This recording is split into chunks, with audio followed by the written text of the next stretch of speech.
Guys, ito ang ating puto bao.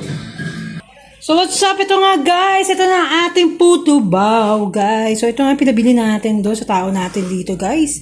So papakita ko sa inyo kung gaano kasarap guys, kung gaano grabe. 100 pesos to lahat guys yung pinabili natin puto bao.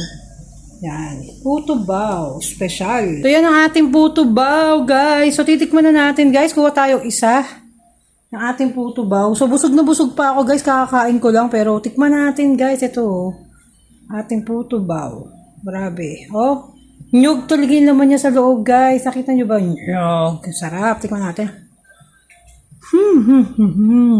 Napakasarap, guys. Dito sa Quezon, nabibili yan ang ating puto bao. Wala bang sarap? Gawa sa nyug talaga, guys. Yung laman niya. Sarap. Yan yung loob niya, guys, oh. Puto bao. Sarap. Napakasarap, guys. Kung sino mga nasa Quezon, guys, no, pabili na kayo ng ganito. Dalawang kulay ito, merong ano eh. Yung iba kasi, guys.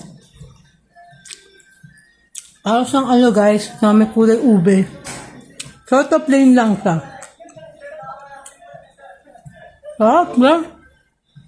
Sobrang sarap, hindi nakakasawa. Napakasarap talaga nito. Ating puto bao, babu.